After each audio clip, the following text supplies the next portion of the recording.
वंदे भारत, मैं हूं सांची त्यागी। आप देख रहे हैं भारत तक।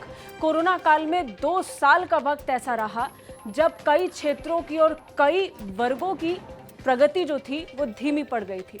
अगर कई क्षेत्रों का जिक्र करें तो चाहे व्यापार हो या फिर कोई आम नौकरी, लोगों को भारी परेशानी हुई और इस परेशानी का सामना भारतीय सेना ने भी किया। लेकिन सबसे बड़ी परेशानी उन लोगों को भुगतनी पड़ी जो भारतीय सेना में भर्ती के लिए इंतजार कर रहे थे और तैयारियों में जुटे थे।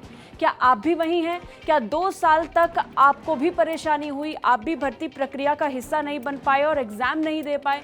आप में से बहुत से ऐसे लोग भी होंगे जो समय सीमा के कारण इस मौके को खो चुके होंगे। हालांकि आपके लिए भारतीय सेना ने और भारत सरकार ने कुछ सोचा है और आपके लिए एक अच्छी खबर है। सेना में भर्ती के लिए लंबे वक्त से इंतजार करने वाले युवाओं के लिए एक अच्छी खबर है। दरअसल रक्षा बलों के खर्च और आयु प्रोफाइल को कम करने की दिशा में सरकार अग्निपथ एंट्री स्कीम नामक एक नई योजना की घोषणा करने के लिए तैयारियों में जुटी है। इसकी मदद से युवा 3 साल की अवधि के लिए सेना में शामिल होंगे और देश सेवा करेंगे। शीर्ष सरकारी सूत्रों ने इंडिया टुडे को जानकारी दी कि युवा अग्निपथ प्रवेश योजना के माध्यम से सेना में प्रवेश कर पाएंगे और सेना में अपने कार्यकाल के दौरान अग्निवीर के रूप से जाने जाएंगे, जिसके लिए सेनाएं जोर शोर से काम कर रही हैं। उम्मीद है कि जल्द ही सरकार की मंजूरी के बाद इसे आपको सौंप दिया जाएगा।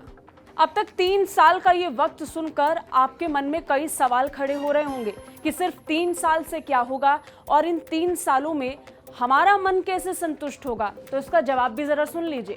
दरअसल इस स्कीम के तहत अग्निवीरों के बीच से सर्वश्रेष्ठ प्रतिभाओं को सेना में बनाए रखा जाएगा और बाकी को नागरिक नौकरियों के लिए छोड़ने का विकल्प मिलेगा। बड़ी बात यह भी है कि सैन्य प्रशिक्षित युवाओं को नौकरी पर रखने के लिए कॉरपोरेट घराने भी सरकार के संपर्क में हैं।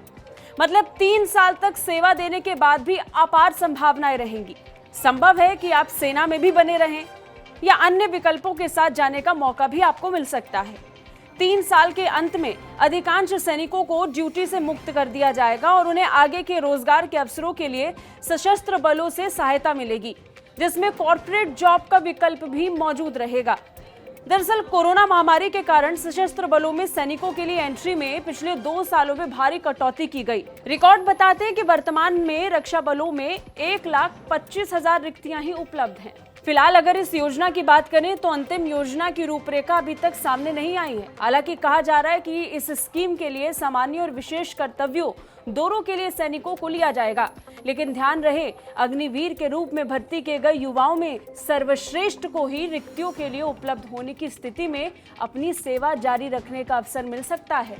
इस स्कीम का खाका लगभग तैयार है और इसे अब अंतिम रूप दिया जा रहा है। उम्मीद है कि जल्द ही भारत सरकार की मंजूरी के बाद इसे बहुत जल्द आपको सौंप दिया जाएगा।